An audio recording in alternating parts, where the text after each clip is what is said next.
पड़ोस वाले घर में मेरी एक दीदी रहती थी जो मुझसे 10 साल बड़ी थी। बचपन में मैं अक्सर उनके घर जाकर खेलता था और फिर एक दिन अचानक ही उन्होंने मेरी आंखों पर काले कपड़े की पट्टी बांध दी। उन्होंने कहा कि हम एक गेम खेलने वाले हैं, बस शर्त यह है कि मैं अच्छे से सहयोग करूं। गेम खत्म होने के बाद वो मुझे टॉफ़ी दिलाएंगी। लेकिन एक दिन ये गेम पकड़ा गया। मेरे पापा बड़े फिजूल खर्ची इंसान थे, बस दिन भर खाने पीने और मौज मस्ती के अलावा उन्हें कुछ सूझता नहीं था। मैंने सुना था कि वो एक बार शराब के ठिकाने पर गए थे जहाँ उनकी मुलाकात मेरी माँ से हुई। कहते हैं कि उन दोनों में से कोई भी लालची या बुरा नहीं था। फिर मुझे पैदा किया, लेकिन मेरे पैदा होने के कुछ ही समय बाद मेरी माँ ने आधे रास्ते से मेरे पापा को छोड़ा और भाग गई। और फिर स्वाभाविक तौर पर मैं एक सिंगल पेरेंट परिवार का बच्चा बन गया। जब मैं छोटा था अक्सर मैं अकेला ही घर पर रहता था, क्योंकि मेरे पापा बाहर पार्टी करते रहते थे और बहुत कम लौटते थे। तब हमारी पड़ोस वाली आंटी को मुझ पर तरस आया। उन्होंने मुझे अक्सर अपने घर खाने पर बुलाना शुरू कर दिया। उनके घर में वही दीदी थी जो मुझसे 10 साल बड़ी थी। वो मेरे साथ खेलती, मुझे टॉफ़ी चॉकलेट देती। धीरे धीरे अनजाने में ही वही मेरे लिए सबसे ज़्यादा भरोसेमंद और सबसे ज़्यादा प्यार करने वाली इंसान बन गई। उस दिन आंटी और अंकल कहीं बाहर गए हुए थे, घर पर बस हम दोनों थे। तभी अचानक उन्होंने काला कपड़ा निकाला और धीरे से मेरी आंखों पर बांध दिया। बोली, चलो एक गेम खेलते हैं, अगर तुम जीत गए तो मैं तुम्हें टॉफ़ी दिलाऊंगी। जैसे ही मैंने टॉफ़ी का नाम सुना मैंने तुरंत हाँ कर दी। सब कुछ ठीक चल रहा था। एक दिन हम लोग आधे गेम में ही थे कि तभी अंकल वापस आ गए। मैंने अपनी आंखों से पट्टी हटाई तो देखा कि अंकल गुस्से से कांप रहे थे और दीदी एक कोने में छिप गई। थोड़ी ही देर बाद मेरे पापा भी आ गए। मुझे देखते ही उन्होंने सबसे पहले मुझ पर लात मारी, फिर मुझे खींचते हुए वापस घर ले गए। साथ ही चेतावनी दी कि अगर मैं दोबारा उस घर की तरफ देखा तो मेरे पैर तोड़ देंगे। उसके बाद मैंने दीदी को फिर कभी नहीं देखा। 2 महीने बाद तो वो लोग कहीं और शिफ्ट हो गए। उस दिन से मुझे अपने पापा से नफरत होने लगी। मुझे लगा कि उन्होंने ही मुझे दीदी से दूर किया है। मैं हर बात में उनका उल्टा करने लगा, लेकिन वो वैसे ही रहे। रात रात भर घर आना और मैं अनाथ की तरह। कोई मेरी फिक्र करने वाला नहीं, कोई मेरे साथ रहने वाला नहीं। धीरे धीरे जब मैं थोड़ा बड़ा हुआ तब मुझे समझ आया कि दीदी मुझे जो गेम खेलने को कहती थी वो असल में क्या था। लेकिन तब तक बहुत देर हो चुकी थी। मुझे उस बात का कोई मलाल नहीं है, बस अपने आप से नफरत होती है कि मैं उस उम्र में जब मैं बिल्कुल लाचार था उस इंसान से मिला जिसे मैं सबसे ज़्यादा प्रोटेक्ट करना चाहता था। अगर दोबारा मौका मिला तो मैं उसे ज़रूर ढूंढूंगा। जब मैं 18 साल का हुआ तब मैं 11वीं क्लास में था, पूरी तरह से जवानी के उस दौर में जहां हर बात में उल्टा करने का मन करता है। उसी साल मेरे पापा पर एक मुसीबत आ पड़ी। उन्होंने जुए में पैसे उधार लिए और जब वो भाग रहे थे तो गलती से किसी की आंखें फोड़ दी। अब नुकसान की भरपाई के लिए हमारा घर चला गया और पापा को कुछ साल जेल हो गई। सच कहूँ तो मुझे इस बात से कोई फर्क नहीं पड़ता था कि वो जिए या मरे। बस ये सोचकर दिमाग खराब हो रहा था कि घर गया, अब मैं कहाँ जाऊँगा। लेकिन शायद मेरे पापा में थोड़ी बहुत इंसानियत बची थी। उन्होंने मुझे एक चेन आंटी के जिम्मे कर दिया। सुनने में आया कि वो उनकी बचपन की दोस्त थी। उस वक्त मेरे पापा को लगा कि वो उनके लायक नहीं है और उनकी ज़िंदगी खराब नहीं करना चाहते थे, इसलिए उन्होंने उनसे शादी नहीं की। चेन आंटी विधवा थी और उनकी एक बेटी थी। उनके पति का कुछ साल पहले देहांत हो गया था, जिसके बदले उन्हें काफ़ी बड़ी रकम मिली थी। उसी पैसे से उन्होंने हमारे मोहल्ले में एक घर खरीद लिया। एक दिन मैं उनके घर पहुंचा। आंटी ने बड़े प्यार से कहा, अरे बच्चा आ गया, जल्दी आओ, खाना लगने वाला है। और फिर अपनी बेटी को बुलाते हुए बोली, आओ नमस्ते करो। भैया बोलो। चेन आंटी की बेटी का नाम चेनसू था। वो मुझसे 1 साल छोटी थी। जैसे ही उसने मुझे देखा उसने एक ऐसी घृणित नज़र से देखा मानो मैं कोई कचरा हूं। मैंने उस पर कोई ध्यान नहीं दिया, क्योंकि मुझे पता था कि पहली नज़र में कोई मुझे पसंद नहीं करता। चमकीले पीले बाल, सस्ती टी शर्ट, फटी जीन्स, मैं किसी भी अच्छे इंसान की तरह नहीं लगता था। खाने के दौरान चेन आंटी तो बस बातें करती रहीं, बीच बीच में मुझे खाना परोसती रहीं, लेकिन चेनसू सिर झुकाए खाती रही और बीच बीच में मुझे घूरती रही। उस रात मैं एक कमरे में लेटा था, छत की तरफ देख रहा था। पहली बार मुझे अजीब सी अनिश्चितता महसूस हुई। सोच रहा था अब आगे क्या करूं, कहाँ जाऊं, वो दीदी कहाँ है। मेरी सुविधा के लिए चेन आंटी ने मेरा ट्रांसफर उसी स्कूल में करवा दिया जहां उनकी बेटी पढ़ती थी। वो एक प्राइवेट स्कूल था, मेरे पिछले स्कूल से बिल्कुल अलग। स्कूल के पहले दिन आंटी ने चेनसू को कहा कि वो मुझे स्कूल ले जाए और उसी की क्लास में मेरा एडमिशन भी करवा दिया। लेकिन चेनसू को ये बिल्कुल पसंद नहीं आया। वो बोली, मैं तुम्हें स्कूल नहीं ले जाऊंगी, मेरे पीछे मत आना। बहुत शर्म की बात है, मुझे पता था कि वो खुश नहीं होगी, लेकिन इतना बुरा बोल देगी ये नहीं सोचा था। मैंने उसे बिना पलटे ही कहा, चेन आंटी ने तुम्हें बोलना नहीं सिखाया क्या? कितनी गंदी जुबान है। और मैं सीधा चलता बना, उसे पीछे चिल्लाता हुआ छोड़ आया। मैं काफी देर तक सड़कों पर भटकता रहा और किसी तरह स्कूल पहुंचा। अंदर जाने ही वाला था कि सिक्योरिटी गार्ड ने रोक लिया। अंदर नहीं जा सकते, भाग यहां से वरना बुरा होगा। मैंने अपनी तरफ देखा। सच में मैं स्कूल में फिट नहीं बैठता था। मैं एक आवारा बच्चे जैसा लग रहा था। मैंने बहुत समझाया, लेकिन उसने किसी तरह अंदर नहीं जाने दिया। मैं चिढ़ गया और सोचा, क्या बकवास स्कूल है, किसको पढ़ी है स्कूल जाकर। मैं वहां से सीधा पास के साइबर कैफे में घुस गया और गेम खेलने लगा।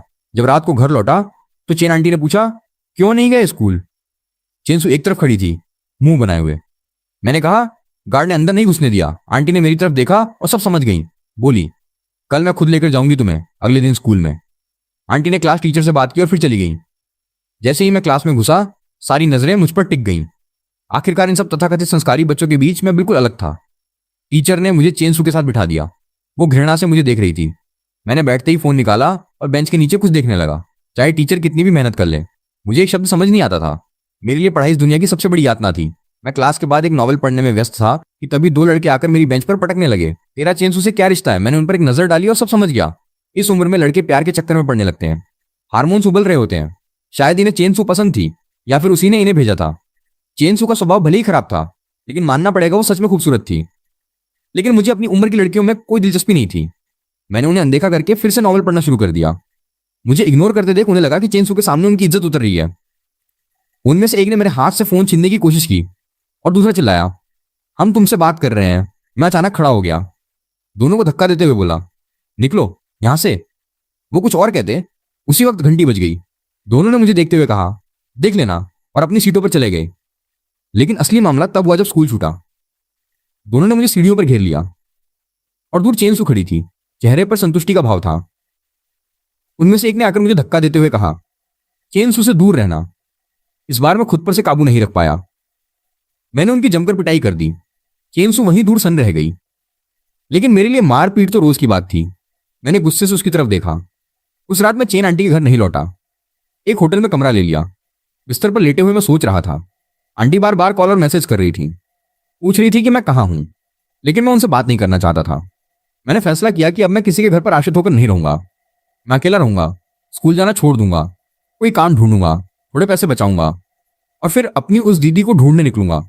अगले दिन मैं स्कूल तो गया, लेकिन प्लान था कि शाम को अपना सामान लेने चेन आंटी के घर जाऊंगा।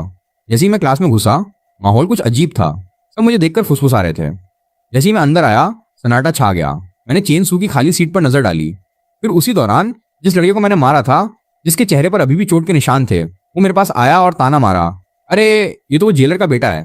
हरामखोर के बच्चे को स्कूल आने की औकात है। ये शब्द मेरे लिए गर्म लोहे की तरह थे। मेरा सिर चकरा गया। मैं फट से उठा और सबकी हैरान नजरों के बीच क्लास से बाहर भागा। मैं स्कूल के बाहर भागता हुआ निकल गया। ये बताने की जरूरत नहीं थी कि ये बात किसने फैलाई थी। इस बार मैं सच में आग बबूला हो गया था। मेरे सिर में खून उबल रहा था। मैं सीधा चेन आंटी के घर की तरफ भागा। अंदर घुसा तो घर में सन्नाटा था। आंटी शायद बाहर गई थी। मैं सीधा चेन सू के बेडरूम के दरवाजे के पास गया। दरवाजा अंदर से बंद था। मैंने मुट्ठियों से पीटना शुरू कर दिया। धम धम धम चेन सू, बाहर निकल। अंदर से आवाज आई, क्या चाहिए तुझे?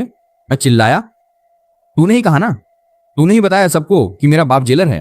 वो बोली, मैं कुछ नहीं जानती। तुझे क्या हो गया है? मैं गर्जा, बहाने मत बना। तेरे अलावा और कौन होगा? मैंने जोर से दरवाजे पर लात मारी। अंदर थोड़ी देर सन्नाटा रहा। फिर अचानक दरवाजा खुला। चेनसू ने सीधे मुंह पर कहा, हाँ। मैंने कहा, तो क्या हुआ? अपराधी का बेटा मेरे घर रहने लायक नहीं है, मेरे स्कूल पढ़ने लायक नहीं है। सुन रहा है, क्या कर लेगा तू? उसके शब्द चाकू की तरह चुभ रहे थे। मेरा गुस्सा और बढ़ गया। मैंने उसके पाजामे के कॉलर को जोर से पकड़ा, उसे कमरे से बाहर घसीटा और जोर से सोफे पर पटक दिया। उसकी आंखों से बाजुओं के नीचे से झांकते हुए आंसू बह रहे थे। वो आंखें लाल थीं, बहुत लाल। वो बस मुझे घूर रही थी, बिना कुछ कहे। उसी पल मानो किसी ने मुझ पर ठंडे पानी की बाल्टी डाल दी। मैं अचानक होश में आया। मैं क्या कर रहा हूं? मैं मुंह फेरकर अपने उस कमरे में भागा जो अभी कुछ दिनों के लिए मेरा था। जल्दी जल्दी अपने कुछ कपड़े बैग में डाले और फिर बाहर निकला। जब मैं लिविंग रूम से गुजरा, चेनसू अपने कमरे में जा चुकी थी। मैंने अपनी जेब से करीब 300 रुपए निकाले, जो कुछ दिनों के खाने पीने के पैसे थे, और टेबल पर रख दिए। फिर बिना पीछे देखे दरवाजा खोलकर चेन आंटी के घर से निकल गया।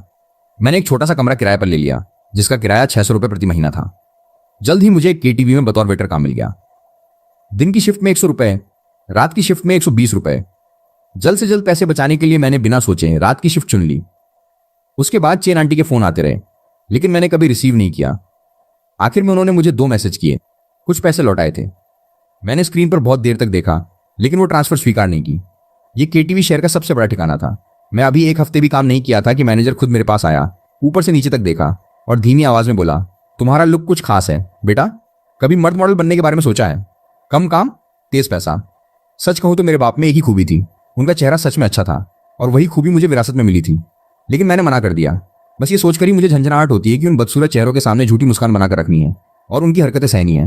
मैं गरीब हूं, लेकिन उतनी गिरावट अभी नहीं आई है। एक दिन रात की शिफ्ट के बाद मैं कमरे पर आया और बिस्तर पर लेटती अचानक सपने में खो गया। लेकिन आश्चर्य की बात यह थी कि पहले हमेशा मुझे पड़ोस वाली दीदी के सपने आते थे, लेकिन इस बार सपने में बार बार चेनसू की वो लाल, जिद्दी और आंसुओं से भरी आंखें आ रही थीं। मैं चौंक कर उठ गया। तुरंत भागकर बाथरूम गया और ठंडे पानी से नहा लिया। बाथरूम से बाहर निकला ही था कि फोन बजा।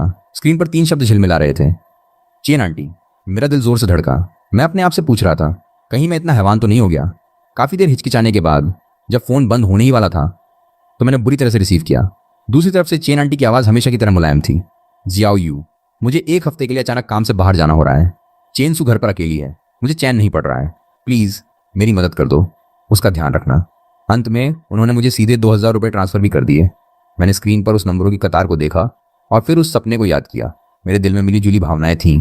कुछ देर की चुप्पी के बाद मैंने हाँ कर दी। आखिरकार पैसे को मना करने की कोई जरूरत नहीं थी। अगले दिन मैं ठीक स्कूल छूटने के समय उसका इंतजार करने लगा। पहले दिन जब चेन सू बाहर निकली और मुझे देखा तो वो साफ तौर पर चौंक गई। उसके चेहरे पर पहले हैरानी और फिर वही पुरानी घृणा आ गई। उसने एक शब्द नहीं बोला, बस होठों को दबाया और सिर झुकाए आगे बढ़ गई। मैंने भी बात करने का मन नहीं किया और पीछे पीछे चलने लगा। हम दोनों पूरे रास्ते खामोश थे जब तक घर नहीं पहुंच गए। उसने चाबी निकालकर दरवाजा खोला और सीधे अपने कमरे में घुस गई।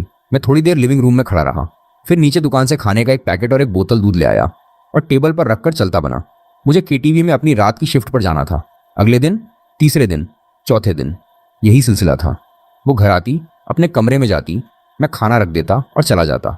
एक शब्द नहीं। ये अजीब सी खामोशी 5वें दिन तक जारी रही। 5वें दिन हमेशा की तरह मैं स्कूल के गेट पर उसका इंतजार कर रहा था, लेकिन 10 मिनट पहले ही पहुंच गया था और वो नहीं दिखी। एक एक मिनट कट रहा था और मुझे काम के लिए देर हो रही थी। मैं चिढ़ने लगा। इस नन्ही बेगम को फिर क्या सूझ रहा है? बेचैन होकर मैंने स्कूल के अंदर जाने का फैसला किया। गार्ड ने मेरे पीले बालों को देखकर कुछ याद किया होगा। उसने मुझे रोका तक नहीं। स्कूल की बिल्डिंग अब पूरी तरह खामोश हो चुकी थी। मैं उसकी क्लास के दरवाजे तक पहुंचा। पिछला दरवाजा खुला था। एक नजर अंदर, खाली क्लास। बस वो अकेली अपनी बेंच पर सिर झुकाए कंधे सिकोड़े बैठी थी। पता नहीं सो रही थी या कुछ और कर रही थी। मैंने आवाज दी, ओए चेन सू, चल जल्दी कर, मुझे काम पर जाना है। मेरे पास तेरे साथ समय बर्बाद करने का टाइम नहीं है। जैसे ही उसने सुना कि मैं चिढ़ रहा हूँ, वो जल्दी से उठी, बैग टांगा और पिछले दिनों की तरह सिर झुकाए मेरी तरफ चल दी। वो आगे चल रही थी और मैं कुछ कदम पीछे। डूबता सूरज हमारी परछाइयों को लंबा कर रहा था, एक आगे एक पीछे। खामोशी ही इकलौती धुन थी। हम मुश्किल से स्कूल के गेट से बाहर निकले थे कि तभी मुसीबत आ खड़ी हुई। 3 लड़के जीन्स पहने, मुंह में सिगरेट लिए रास्ता रोककर खड़े थे। उनमें से एक सरगना हाथ मलता हुआ चेनसू के पास आया। छोटी लड़की, स्कूल छूट गया, हम तुम्हें बहुत देर से वेट कर रहे थे, चल हमारे साथ थोड़ी देर ग्राउंड खेलते हैं। चेनसू डर गई, एकदम से सहम गई। उसका चेहरा पीला पड़ गया। बिना सोचे वो पीछे हटी और लगभग मुझसे टकरा गई। मैंने उसे पकड़कर अपने पीछे खड़ा कर दिया और उन बदमाशों के बीच में आ गया। गंभीर चेहरे के साथ बोला, निकलो यहाँ से। पास के 2 बदमाश गालियां देते हुए आगे बढ़े। हमारा सरदार इस लड़की पर अपनी नजर रखता है, ये इसका सौभाग्य है। जल्दी निकल यहाँ से, मैंने धीरज से कहा। आखिरी बार कह रहा हूँ, निकलो। वो बोले, आप कौन होते हैं, किनारे हट जाओ। बस फिर क्या था। उसी पल एक बदमाश ने गाली देते हुए मुझ पर मुक्का झोंक दिया। मैं एक कदम बाजू हटकर बच गया और उसी गति में उसका हाथ पकड़ लिया। दूसरे हाथ से मैंने अपना फोन मजबूती से थामा और उसकी नाक पर पूरी ताकत से मारा। एक चीख के साथ वो सीधा नीचे बैठ गया। बचे हुए 2 बदमाश ये देखकर साफ डर गए। उन्होंने धमकी देते हुए कहा, बस देख लेना, और अपने घायल साथी को लेकर भाग निकले। मैंने गहरी सांस ली। चेनसू, जो अभी भी डरी हुई और सुन्न होकर कौंप रही थी, उसकी कलाई पकड़ी और हम चल दिए। हम रिहायशी इलाके तक पहुंचे। मैंने उसकी कलाई छोड़ दी। पूछा, इतने दिन तुम बाहर क्यों नहीं निकली? गेट पर वही लोग थे ना। उसने सिर नहीं उठाया। अपनी उंगलियों से घबराकर कपड़े के किनारे से खेल रही थी। धीरे से नाक से हूं क्या? मैंने कहा, अगली बार ऐसा कुछ हो तो मुझे सीधे बता देना, नहीं तो तुम अकेले सच में ऐसे सिमट कर रहने से क्या होता है। वो फुसफुसाई, ठीक है। मैंने कहा, ठीक है, जल्दी ऊपर जाओ। उसने धीरे से कहा, थैंक यू। मैंने मुंह फेर लिया और बिना पीछे देखे बड़े बड़े कदमों से रिहायशी इलाके से बाहर निकल गया। लगा जैसे मेरी पीठ पर बहुत देर तक नजरें टिकी रहीं, शायद उस दिन के डर की वजह से। अगले 2 दिनों में चेनसू वैसी नहीं रही जैसी पहले हुआ करती थी। पहले वो अकेले आगे चलती थी और जानबूझकर मुझसे दूरी बनाकर रखती थी, लेकिन अब वो मेरे बिल्कुल करीब चलने लगी। कभी कभी अगर कोई लड़का उसे ज्यादा देखता तो वो बिना सोचे मेरे और करीब आ जाती। ये बदलाव मुझे थोड़ा अजीब लगा, लेकिन मैंने कुछ नहीं कहा। आखिरकार मैंने चेन आंटी से वादा किया था कि जब तक वो सलामत घर नहीं पहुंच जाती मैं उसे अकेला नहीं छोड़ूंगा। अभी भी हम ज्यादा बातें नहीं करते थे, लेकिन पहले वाला वो स्पष्ट तनाव काफी हद तक कम हो गया था। मैं सोच रहा था कि इस हफ्ते के बाद मैं मैनेजर से कहकर अपनी शिफ्ट दिन की कर लूंगा। भले ही रात की शिफ्ट थोड़ी ज्यादा पैसे देती है। लगातार उल्टे सीधे समय में काम करना मेरे बदन पर भारी पड़ने लगा था। रविवार रात को जब मैं अपनी आखिरी रात की शिफ्ट में जाने के लिए तैयार हो रहा था, मेरा फोन बजा। चेन आंटी का मैसेज था, जियाओ यू, आंटी वापस आ गई है। इन दिनों का बहुत बहुत शुक्रिया, तुमने बहुत मेहनत की। कल रात को खाने पर आ जाना, आंटी कुछ अच्छा बनाएगी। मैंने स्क्रीन पर देखा, मेरी उंगलियां कीपैड पर टिकी रहीं। मेरा पहला रिएक्शन था मना कर दूं। मैं तो अलग रहने लगा था। वहाँ खाने पर जाने का क्या मतलब था? थोड़ी शर्म की बात थी, लेकिन सोचा मैंने वो 2000 रुपये तो ले लिए थे और काम भी खत्म कर दिया था। शिष्टाचार के तौर पर जाकर एक बार सलाम करना और बातें साफ करना सही रहेगा। साथ ही बहुत दिनों से मैंने ठीक से खाना नहीं खाया था। आखिर में मैंने हाँ कर दी। सोमवार की रात तय समय पर मैंने चेन आंटी के घर का दरवाज़ा खटखटाया। दरवाज़ा खुला तो मैं लगभग पहचान ही नहीं पाया। चेन आंटी ने बैंगनी रंग का सिल्क का आईपीओ पहन रखा था, हल्का सा मेकअप किया था। एक झलक देखकर मैं थोड़ा दंग रह गया। मेरा गला बिना सोचे हिल गया। तब तक आंटी ने मुस्कुराकर मुझे अंदर बुलाया, आओ बेटा बैठो। मैं संभल गया और लिविंग रूम में गया। वहां चेनसू को देखकर मैं फिर से चौंक गया। उसने अपना स्कूल यूनिफॉर्म या घर के कपड़े नहीं पहने थे, बल्कि एक सफेद ड्रेस पहनी थी। उसके बाल कंधों पर आकर गिर रहे थे। वो हमेशा की तरह चुभने वाली नहीं, बल्कि ताजी और जवानी से भरपूर लग रही थी। उसने मुझ पर एक नजर डाली और फिर जल्दी से सिर झुका लिया। उसकी उंगलियां अनाड़ीपन से उसकी गोद पर टिक गईं। उसके कान हल्के लाल हो गए। खाने की मेज पर माहौल थोड़ा अजीब और तनावपूर्ण था, लेकिन उससे कहीं बेहतर था जो मैंने सोचा था। चेन सू चुपचाप खा रही थी, हालांकि वो पहले की तरह मुंह नहीं फुला रही थी या घृणा से नहीं देख रही थी। आंटी बार बार मुझे खाना परोस रही थी, फिक्र से मेरे भविष्य के बारे में पूछ रही थी और मुझे वापस उनके साथ रहने और पढ़ाई जारी रखने के लिए मना रही थी। जियाओ यू वापस यहीं रह ले, आंटी स्कूल से बात करेगी या तू पढ़ना चाहेगा। वो धीरे से समझा रही थी, तू अभी बहुत छोटा है, यूं काम करते करते हमेशा नहीं चल सकता। मैं चावल के दानों से खेलते हुए हाँ नहीं कर रहा था। आपने बहुत मेहरबानी की आंटी, मैं अब ठीक हूं। स्कूल का रास्ता मेरे बस का नहीं है। उन्होंने पूछा, तो फिर तेरा क्या प्लान है? मैंने कहा, पहले काम करूंगा, थोड़े पैसे बचाऊंगा। मैंने रुककर तुरंत झूठ बोला, फिर देखूंगा कोई छोटी मोटी दुकान खोल लूंगा। चेन आंटी ने मेरी तरफ देखा और आखिर में बस एक हल्की सी सांस ली। उन्होंने जोर नहीं किया, बस एक और प्लेट में खाना डालते हुए कहा, तो फिर कम से कम खाने पर तो आते रहा कर, ठीक है? चेन सू का भी साथ हो जाएगा, वो भी अकेले बोर होती है। मैंने स्पष्ट रूप से सिर हिला दिया। यह खाना इसी बाहरी शांति, लेकिन अंदर ही अंदर कई बातों के दबाव के बीच खत्म हुआ। मैंने केटीवी वाली नौकरी छोड़ दी। एक रात की शिफ्ट में बहुत शोर था। जब मैं फलों की ट्रे लेकर उस वीआईपी रूम में घुसा तो मुझे उम्मीद नहीं थी कि वहां वही 3 बदमाश होंगे। उन्होंने भी मुझे पहचान लिया। वो सरगना जिसकी नाक पर अभी भी एक बेतुकी सी पट्टी लगी थी, जैसे ही मुझे देखा पहले तो चौंका, फिर अचानक शराब की बोतल फेंक कर खड़ा हो गया और उंगली उठाकर चिल्लाया, तू ही था? मेरा दिल बैठ गया। मैं जान गया था कि आज रात बुरी तरह से खत्म होने वाली है। इससे पहले कि मैं बाहर निकलता, उन लोगों ने नई आई बियर की पेटी को जानबूझकर फर्श पर पटक दिया। कांच के टुकड़े और शराब बिखर गए। जब मैनेजर ने मुझे अंदर साफ करने भेजा तो वो सरगना सोफे पर लेटा हुआ था और मुझे उकसाने वाली मुस्कान देख रहा था। मैंने अपना गुस्सा पी लिया, सिर झुकाकर उस गंदगी को साफ करने लगा। जैसे ही मैं झुका, किसी ने जोर से मेरी पीठ पर पैर रख दिया। छिए, पिछली बार तू बहुत अच्छा लड़ता था ना। मैं फट से उठा। हाथ में एक टूटी हुई बोतल का टुकड़ा था और मैंने उसे घोंप दिया। वीआईपी रूम तुरंत अफरा तफरी में बदल गया। सब एक साथ मुझ पर टूट पड़े। मुक्के और लात बारिश की तरह बरस रहे थे। मेरी आंखें लाल हो गई थीं। मुझे किसी की परवाह नहीं थी। बस वो सरगना उठा नहीं रहा था। मैं बस उसे पीटे जा रहा था। पता नहीं कब तक पीटता रहा। तभी सिक्योरिटी आ गए और हमें जबरदस्ती अलग किया। मैं फर्श पर गिर पड़ा। असल में वो सरगना फर्श पर पड़ा कराह रहा था। पूरा कमरा तबाह हो चुका था। स्क्रीन टूटी थी, टेबल पलट गई थी। बाद में मैनेजर ने मुझे अपने ऑफिस में बुलाया। उसका चेहरा बहुत गंभीर था। उसने मुझे डांटा नहीं, बस बहुत देर तक चुपचाप देखता रहा। फिर एक ड्रॉवर से एक मोटा सा लिफाफा निकालकर मेरे सामने रख दिया। अंदर नए नोटों की 2 गड्डियां थीं। वो बोला, ये तुम्हारा हक है, ये साफ है, लेकिन मेरे लिए बहुत बुरा असर डालता है। पैसे लो और यहां से निकल जाओ, कहीं और चले जाओ, कोई अच्छा काम ढूंढो। मैंने उस लिफाफे को दबाया। उसमें कम से कम 30,000 रुपये थे, जो मेरी कई महीनों की सैलरी से भी ज्यादा थे। मैंने कुछ नहीं कहा, बस सिर हिला दिया। मैं उस छोटे से किराए के कमरे में लौटा। बिस्तर पर गिरा तो दर्द से कराह उठा। काफी देर आराम करने के बाद मैंने मुश्किल से उठकर उस लिफाफे को गिना जो मैनेजर ने दिया था। उसमें अपनी पुरानी बचत और चेन आंटी के दिए वो 2,000 रुपये भी मिला दिए। कुल मिलाकर 40,000 रुपये से कुछ ज्यादा थे। मेरे हाथ में पैसों की एक मोटी गड्डी थी जो बहुत भारी लग रही थी। मेरे शरीर पर चोटें अभी भी दर्द कर रही थी, लेकिन पहली बार मेरा दिमाग बिल्कुल साफ हो गया था। ये पैसे शायद मेरी उस दीदी को ढूंढने के लिए काफी थे। मैंने फैसला किया, जैसे ही मैं ठीक हो जाऊंगा मैं उन्हें ढूंढने निकल जाऊंगा। उन दिनों जब मैं ठीक हो रहा था, चेन आंटी ने कई बार मुझे खाने पर बुलाया। फोन पर उनकी आवाज हर बार चिंतित हो रही थी। मुझे डर था कि कहीं वो कुछ पता न लगा लें, इसलिए मैंने तरह तरह के बहाने बनाकर इनकार कर दिया। यहां तक कि एक दिन वो फोन पर सच में नाराज हो गई। जियाओ यू, क्या तू मुझे अपनी आंटी नहीं समझता? क्या तेरे लिए खाने पर आना इतना मुश्किल है? मैं मजबूर हो गया और उस दिन जाने से पहले मैंने खुद को पूरी तरह छुपा लिया। एक काला हुडी और ढीली ढाली लंबी पैंट पहनी, हुड भी खींच लिया ताकि मेरे शरीर पर लगी कोई चोट या पट्टी दिखाई न दे। जब मैं उनके घर पहुंचा, चेन आंटी खाना बना रही थी और नए टीवी के बारे में चिंतित थी। उसका डिब्बा अभी भी फर्श पर पड़ा था। आंटी ने किचन से एप्रन पहने हुए कहा, जी आओ, तू बिल्कुल सही समय पर आया। आंटी की मदद कर दे। ये टीवी उठाकर टीवी स्टैंड पर रख दे। मेरा दिल जोर जोर से धड़कने लगा। आमतौर पर यह वजन मेरे लिए कुछ भी नहीं था, लेकिन अब हर कदम पर थकान और दर्द बेहाल कर रहे थे। मेरे जख्म मोटे हुडी के अंदर छुपे हुए थे, लेकिन मुझे ठंडे पसीने में भिगो चुके थे। मैं मना नहीं कर सकता था, इसलिए दांत पीसकर आंटी के साथ उस भारी टीवी को फर्श से उठा लिया। उसी पल मेरे पेट में खिंचाव महसूस हुआ, जैसे कोई गर्म लोहा चिपक गया हो। लगभग टीवी गिरी गया था, लेकिन किस्मत से आंटी ने टीवी रखा और जल्दी से किचन में लौट गई। उन्होंने मेरी हालत पर ध्यान नहीं दिया। मैं दीवार के सहारे खड़ा होकर सांस ले रहा था। मेरे माथे पर ठंडे पसीने की बूंदें थीं। जैसे ही मैंने अपनी आंखें उठाईं, मैंने चेन सू को देखा। पता नहीं कब वो अपने कमरे के दरवाजे पर खड़ी होकर मुझे घूर रही थी। उसकी नज़र मेरी पीठ पर थी, मेरी निचली पीठ के उस हिस्से पर जहां एक धब्बा धीरे धीरे फैल रहा था, खून का धब्बा। मैं घबरा गया। बिना सोचे मैंने अपना बाजू बगल कर लिया, उसे छिपाने की कोशिश की, लेकिन वो सीधे मेरे पास आई।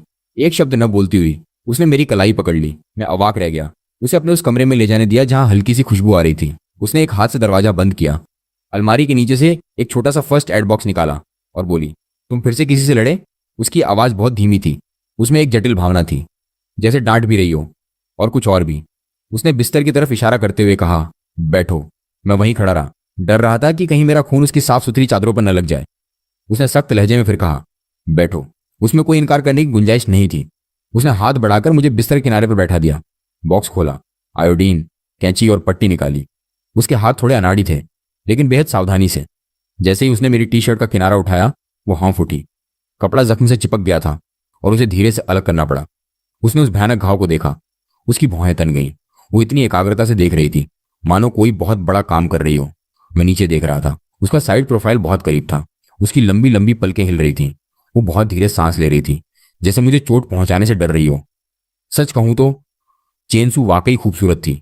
उसकी त्वचा इतनी गोरी थी कि लगभग पारदर्शी लगती थी, और इस वक्त उसका यह ध्यान से काम करने वाला और थोड़ा सहानुभूति भरा अंदाज उसके पुराने उस अंदरूनी जिद्दी और चुभने वाले स्वभाव से कहीं ज्यादा अच्छा लग रहा था। मैं एक पल के लिए खो गया। उसने साफ सफाई की, दवा लगाई और फिर से पट्टी कर दी। पूरे रास्ते एक शब्द नहीं बोली। काम खत्म करके उसने सिर उठाया। अचानक उसके गालों पर दो साफ लालिमा दिखाई दी। उसने मेरी तरफ देखने की बजाय अपनी नजर हटा ली। उसकी आवाज मच्छर के भिनभिनाने जैसी धीमी थी। तुम वादा कर सकते हो कि अब और नहीं लड़ोगे? मैं थोड़ी देर दंग रहा, फिर मुश्किल से अपने गले से 3 शब्द निकाले, कोशिश करूंगा। लेकिन कागज आग को छुपा नहीं सकता था। खाने के दौरान मैं अपना सिर झुकाए बहुत धीरे धीरे और सावधानी से चबा रहा था, ताकि मेरे चेहरे पर लगे जख्मों को हरकत ना आए। चेन आंटी को जल्दी कुछ गड़बड़ लगी और आखिरकार उन्होंने सब पता लगा लिया। मैंने झूठ बोला कि रात को चलते समय गिर गया। आंटी ने मुझे कुछ सेकंड तक घूरा, फिर सांस ली। उनके स्वर में अटूट दुख और डांट थी।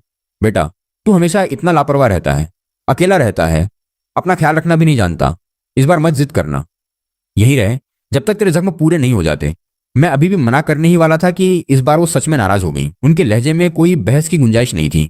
इस पर कोई बात नहीं। अगर तू आज भी मुझे अपनी आंटी मानता है तो मान लेफ्टिनेंट। उनकी गंभीर और चिंतित आंखों को देखकर मेरे मुंह पर आ रहे शब्द वापस लौट गए। आखिर में मैंने सिर हिला दिया। मेरा पुराना कमरा, जहां मैं पहले रहता था, अभी भी मेरे लिए रखा हुआ था, बिल्कुल साफ सुथरा। बिस्तर की चादरें फूली हुई थीं, धूप की खुशबू आ रही थी। ये रिकवरी का समय मेरी जिंदगी में एक अजीब और मुलायम दौर बन गया। चेन आंटी रोज कोई ना कोई पौष्टिक सूप बनाती, चिकन, मछली, हड्डियां, हर दिन कुछ नया। और वो तभी संतुष्ट होती जब मुझे पीते हुए देखती। और चेनसू ने खुद ही मेरी पट्टी बदलने की जिम्मेदारी ले ली। वो रोज ठीक समय पर फर्स्ट एड बॉक्स लेकर आती। उसकी हरकतें दिन ब दिन चालाक और मुलायम होती जा रही थीं। आयोडीन में डूबी रुई जख्म के आसपास सावधानी से साफ करती और अपने हल्के से फुलाए होठों से धीरे धीरे फूंक मारती। एक ठंडी हवा मेरी त्वचा को छूती, थोड़ा दर्द तो कम करती, लेकिन बदले में एक अजीब सी खुजली पैदा कर देती। और उसे क्या हो गया था मुझे समझ नहीं आता था। जैसे उसका स्वभाव ही बदल गया हो। वो मेरे साथ ठंडाई नहीं करती थी, बल्कि उसके पास काम हो या न हो, वो मेरे कमरे में आ जाती। कभी अपनी किताबें लेकर जिद करती कि मैं उसे सुनाऊं। मुझे समझ नहीं आता था कि इतनी बड़ी होकर कैसे बच्चों जैसी हरकतें करती थी। कभी कहीं से जंगली फूल लेकर आती, फूलदान ढूंढती, बड़े अनाड़ीपन से सजाती और फिर मुझसे पूछती कि किस कोण में अच्छा लग रहा है। कभी बस अंदर आकर कहती, आज बहुत अच्छी धूप है, मैं तुम्हारी रजाई निकालकर हवा लगा देती हूँ, और फिर रजाई लेकर भाग जाती। मुझे अकेला छोड़कर बेवकूफों की तरह खिड़की से बाहर देखता रहता। वो हमेशा कोई ना कोई बहाना बनाकर मेरे पास रहती, फिर ज्यादा बात नहीं करती, बस चुपचाप पास में बैठी रहती। बीच बीच में मुझे छुप कर देखती। हर बार जब मैं उसकी तरफ देखता, वो तुरंत अपनी नजरें फेर लेती। उसका चेहरा लाल हो जाता और वो नाटक करती कि अपने हाथ में कुछ ना कुछ कर रही है। शायद ये मेरी जिंदगी का सबसे गर्मजोशी भरा दौर था, बिना किसी चौकसी के, बिना किसी लड़ाई के। बस खाना, दवा, सोना और चेनसू के प्यारे अनाड़ी कामों से निपटना। हालांकि ये बहुत से लोगों के लिए सामान्य बात है, यहां तक कि एक उबाऊ दिनचर्या भी। लेकिन मेरे लिए ये वो गर्मजोशी थी जिसकी मैंने कभी उम्मीद भी नहीं की थी। जैसे ही मेरा जख्म पूरी तरह भरा, मैंने जाने का फैसला किया। उस सुबह मैंने झूठ बोला कि मुझे एक नई नौकरी मिल गई है जिसमें खाना और रहने की व्यवस्था है। मैंने चेन आंटी से विदा ली। वो मानती तो नहीं थी, लेकिन ये सुनकर कि नौकरी अच्छी है और रहने की भी व्यवस्था है, वो थोड़ा मान गई। उन्होंने मुझे बहुत सारी नसीहतें दी। जब मैं बाहर निकल रहा था, चेन सू ने मुझे दरवाजे तक छोड़ा। सिर झुकाए, धीमी आवाज में बोली, अपना ख्याल रखना, अगर समय मिले तो खाने पर आ जाया कर। और फिर जल्दी से उसने सिर उठाकर मेरी तरफ देखा। उसकी आंखों में डर था, लोगों से मत लड़ना। मेरे दिल के एक छोटे से हिस्से में हलचल हुई, लेकिन चेहरे पर मैंने भावनाएं नहीं दिखाई। बस हूं कहकर मैंने मुंह घुमाया और सीढ़ियां उतर गया। अपनी जान जोखिम में डालकर कमाए हुए 40,000 रुपए को कसकर पकड़े। मैं एक भीड़ भाड़ वाले चौराहे पर खड़ा था। पहली बार मुझे अपने लक्ष्य की दूरी और अनिश्चितता महसूस हुई। दुनिया इतनी बड़ी है, मैं उन्हें ढूंढूं कहां? ध्यान से सोचने पर इस बारे में कुछ जानने वाला शायद सिर्फ मेरा पिता था। जेल में मिलने के फॉर्म भरवाना कहीं ज्यादा मुश्किल था जितना मैंने सोचा था। एक मोटे कौच के पार मैंने देखा, मेरे पिता को लाया जा रहा था। वो बहुत दुबले हो गए थे, उनकी पीठ थोड़ी झुक गई थी, कनपट्टी के बाल सफेद हो गए थे, उनके चेहरे पर थकान और कमजोरी साफ दिख रही थी। जेल के दिन आसान नहीं थे। जब उन्होंने मुझे देखा, उनकी धुंधली आंखों में साफ हैरानी चमक आई। हमने फोन उठाए। एक अजीब तनावपूर्ण खामोशी थी। मैंने कहा, मैं तुमसे कुछ पूछने आया हूं। पड़ोस वाली दीदी, वो लोग कहाँ शिफ्ट हो गए थे? क्या तुम्हें याद है? वो एक पल के लिए अवाक रह गए, जैसे उन्हें उम्मीद नहीं थी कि मैं ये पूछूंगा। उन्होंने मुझे एक जटिल भावना से देखा, फिर सांस ली। लगता है पड़ोसी प्रांत ई में चले गए थे। पक्का पता नहीं, बस किसी से सुना था कि वहां उनके रिश्तेदार हैं। हालांकि अभी भी एक बड़ा इलाका था, लेकिन मुझे कम से कम एक दिशा मिल गई थी। उसके बाद हमने कुछ सामान्य बातें की, कोई खास नहीं। जाने से पहले मैंने उनके खाते में थोड़े से पैसे छोड़े, ज्यादा नहीं, लेकिन मेरी तरफ से आखिरी एहसान था। जाने से पहले मैं स्पेशली हेयर सैलून गया। उन चमकीले पीले बालों को फिर से काला करवा लिया। 2 नए कपड़े भी खरीदे, सादे टी शर्ट और पैंट। होटल के छोटे से शीशे के सामने खड़ा होकर मैं उस काले सीधे बालों वाले शख्स को देख रहा था जो साधारण कपड़े पहने था, कुछ हद तक मजबूत और थोड़ा अजनबी सा लग रहा था। सच में मैं एक भले इंसान की तरह लग रहा था। अपने पिता से मिली स्पष्ट दिशा का पालन करते हुए मैं बस में सवार होकर एक्स लाइन से शहर पी की तरफ चल दिया। किस्मत इतनी बुरी नहीं थी। मैंने काउंटी के चक्कर लगाए और 2 दिन तक पूछताछ की। आखिरकार मुझे कुछ सुराग मिल गए। उनका परिवार कुछ साल पहले यहां आ गया था, एक रिहायशी इलाके में। लेकिन मुझे सबसे ज्यादा सोच में डालने वाली बात एक पड़ोसी की बेमतलब सी टिप्पणी थी। अरे, तुम बात कर रहे हो लिन परिवार की बड़ी बेटी की? वो तो बहुत पहले शादी कर चुकी है, उसके बच्चे अब सोया सॉस लाने जाने लगे हैं। यह खबर मेरे दिल पर पत्थर की तरह गिरी। एक सन्नाटा, कोई स्वाद समझ नहीं आ रहा था। रात को एक सस्ते होटल में लेटा, बस बिस्तर पर बैठा, छत पर फैले पानी के दाग देख रहा था। मेरा दिमाग अस्त व्यस्त था। मैंने उन्हें ढूंढ लिया, अब आगे क्या? भाग कर जाकर कहूं मैं वही बच्चा हूं, या पूछूं कि उन्हें वो गेम याद है? ये बिल्कुल हास्यास्पद है। वो शुरू से ही एक गलती थी, एक गलती जो न तो शुरू होनी चाहिए थी और न ही मुझे उसे जारी रखना चाहिए था। लेकिन जब तक मैं इतनी दूर आ गया हूं, अगर एक बार भी न देखा तो लगेगा जैसे मैंने सब बेकार किया। चलो बस एक झलक देख लेता हूं, बस अपने आप को इतने सालों का हिसाब देने के लिए। अगले दिन मैं उस रिहायशी इलाके के पते पर पहुंचा। एकदम साधारण सा इलाका था, लेकिन साफ सुथरा। मैं अंदर जाने की हिम्मत नहीं कर पाया, बस सड़क के उस पार एक पेड़ की छांव में छुपकर बैठ गया। सुबह से लेकर सूरज सिर पर आ गया। लगभग दोपहर हो गई, तब वो आखिरकार दिखी। वो एक 3-4 साल की छोटी बच्ची का हाथ पकड़े धीरे धीरे रिहायशी इलाके से बाहर निकल रही थी।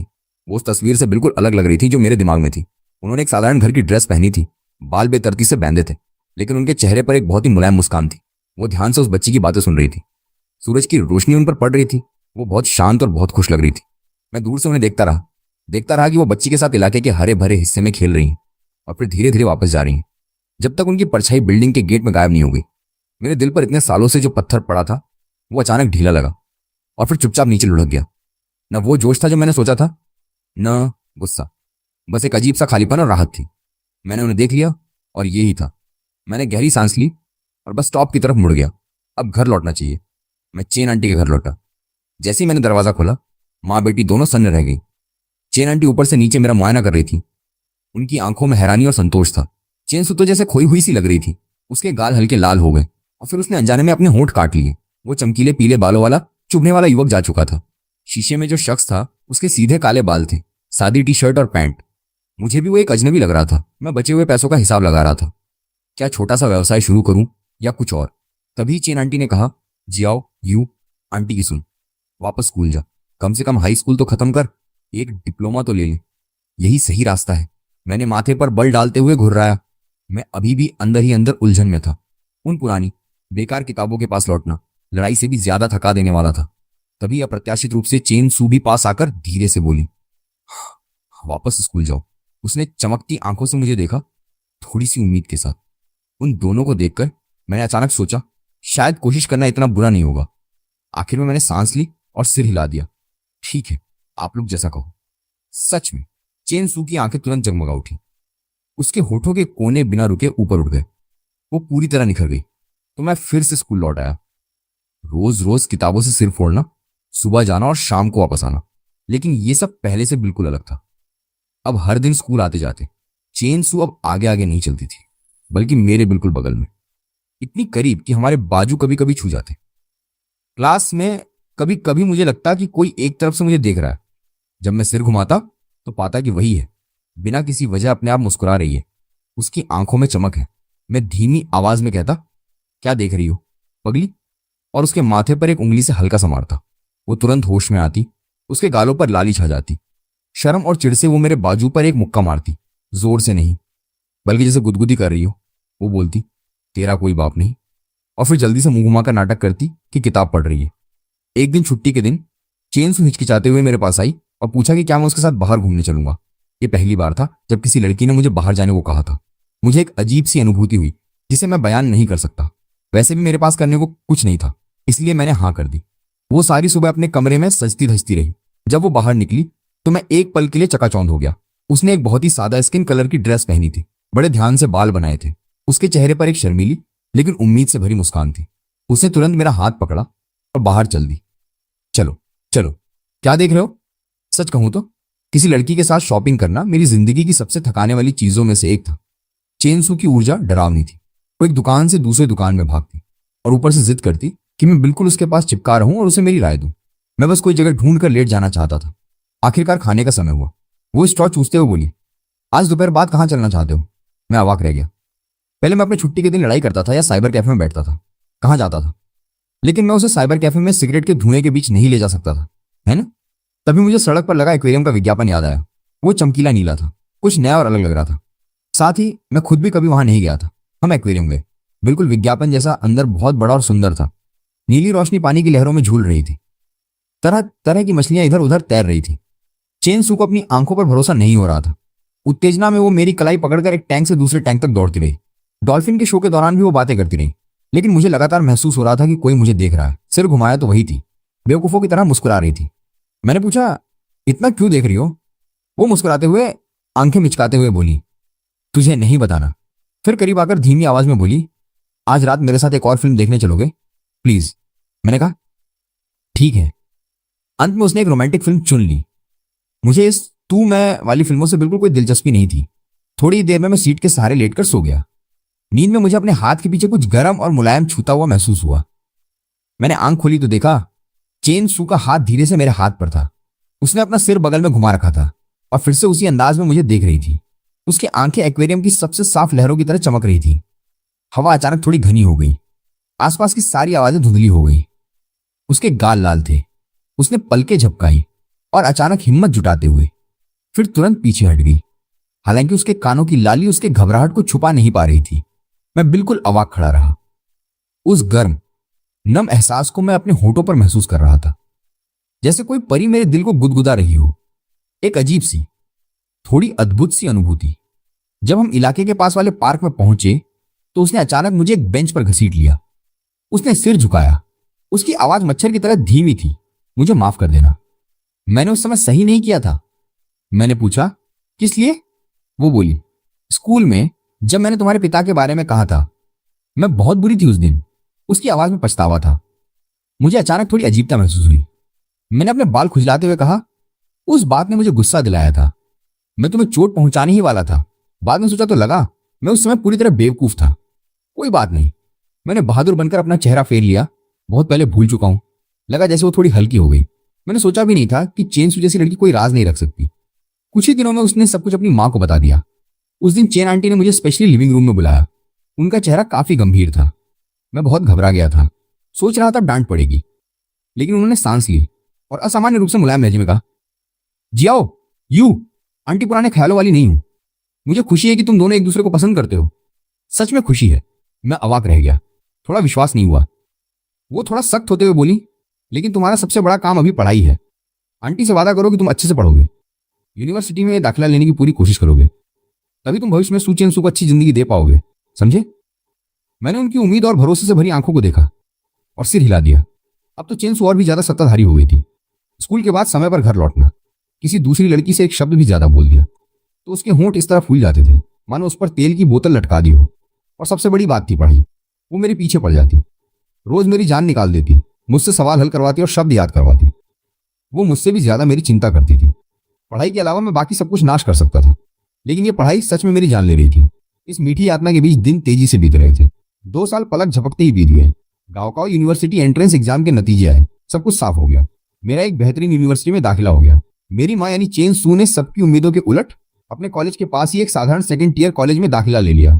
जिस दिन एडमिशन लेटर आया, मैं खुद अपने आप पर यकीन नहीं कर पा रहा था। 18 साल पूरे होने के कुछ ही समय बाद एक सूट बूट पहने आदमी जिसके हाथ में एक ब्रीफ केस था मुझसे मिला। उसने कहा कि वो वकील है। उसने बताया कि मेरी माँ जन्म देने वाली चल बसी। मरने से पहले उसने कहा कि वो मुझसे मिलने का चेहरा नहीं रखती, लेकिन उसने अपनी सारी जायदाद मेरे नाम कर दी थी। उसकी उम्मीद थी कि मैं अच्छे से रहूं। उस माँ के बारे में मेरी याद में बस उनकी पीठ की एक धुंधली सी तस्वीर थी और पैसे लेकर भागने का लेबल। मेरे दिल में एक अनकही सी अनुभूति के अलावा कोई गम नहीं था। उस वकील ने मुझे कागजात दिए और साइन करने को कहे। मैं मना करने ही वाला था, लेकिन जैसे ही मैंने प्रॉपर्टी लिस्ट पर शून्यों की लंबी कतार देखी, मेरा हाथ रुक गया। आखिर में मैंने अपने नाम पर साइन कर दिए। एडमिशन लेटर आने के बाद चेन आंटी मुझे स्पेशली जेल ले गई मेरे पिता से मिलने। कांच के पार जब उन्होंने सुना कि मेरा वाकई यूनिवर्सिटी में दाखिला हो गया है, तो उनकी धुंधली आंखों में अचानक चमक आ गई। उनके होंठ कौंपे और उन्होंने कई बार अच्छा अच्छा कहा। उनके चेहरे पर की झुर्रियां जैसे थोड़ी सी कम हो गई थी। लग रहा था कि इन सालों में सिर्फ हम ही नहीं बदले हैं। रात को घर लौटा तो चेन आंटी ने खाने की मेज पर ढेर सारे पकवान सजा रखे थे, सब गर्मा गर्म और सुगंधित। चेंसू मेरे बगल में बैठी थी। मेज के नीचे उसने चुपके से मेरा हाथ पकड़ रखा था। उसकी उंगलियां गर्म थीं रोशनी में। उनकी मुस्कान देखकर पहली बार मुझे लगा कि परिवार शब्द का कोई गर्म ठोस अर्थ होता है। गाँव के बाद की उस लंबी छुट्टियों में चेंसू और मैं एक टूर में शामिल हो गए। हम दाली और लिजियांग गए, जहां हम ठहरे थे। उस होटल में एक छोटा सा बगीचा था जहां फूल और घास लगे थे। रात को ढेर सारे तारे दिखते थे। एक रात हम नाइट मार्केट छानकर थक कर लौटे। नहाकर हम हमेशा की तरह बिस्तर पर गिर पड़े। आदत से मैंने अपना हाथ बढ़ाया और उसे अपनी बाहों में खींच लिया। उसके शरीर से साबुन की ताज़ा खुशबू आ रही थी। उसके मुलायम बाल मेरी ठोड़ी को छू रहे थे। कमरा बहुत शांत था, बस हमारी सांसों की आवाज़ थी।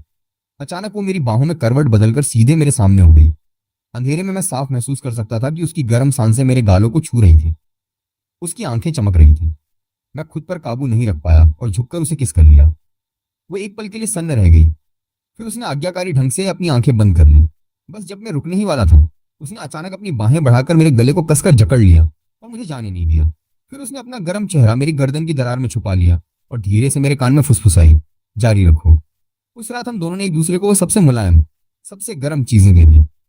सुबह सूरज की रोशनी पर्दों की पतली दरारों से छनकर आ रही थी और हवा में चमकते धब्बे बना रही थी।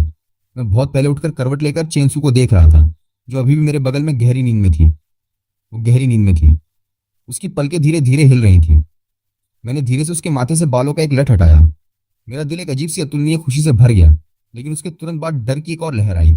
अगर वो दोपहर न होती, अगर मेरे पिता ने मुझे जबरन चेन आंटी के घर न पहुंचाया होता, तो मैं अब कहाँ होता? कहाँ?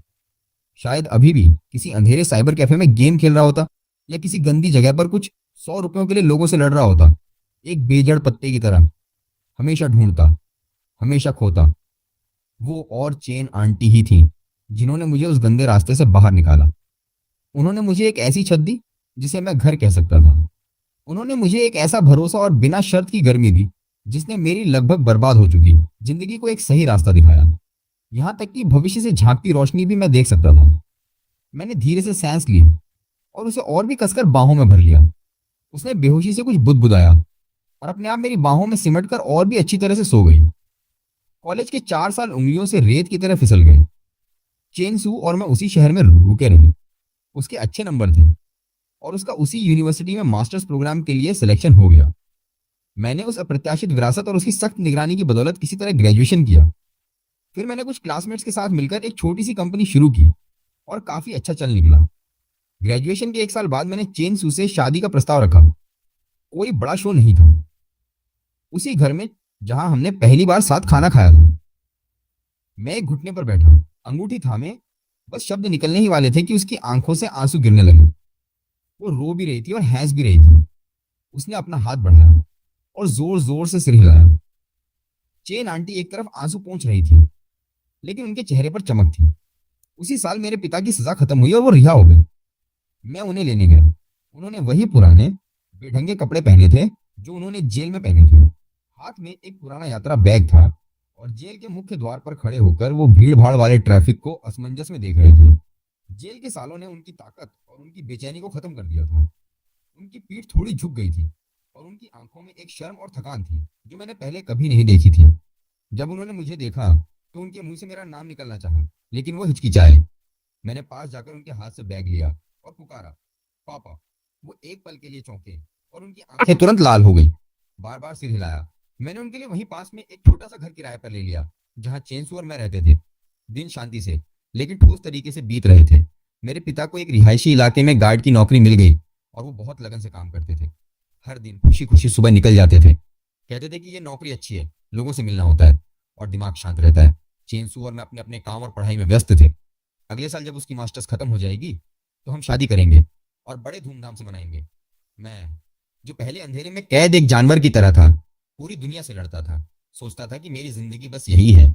जब तक मैं चेन आंटी और चेन सू से नहीं मिला, मैं बालकनी के दरवाजे की तरफ चल दिया।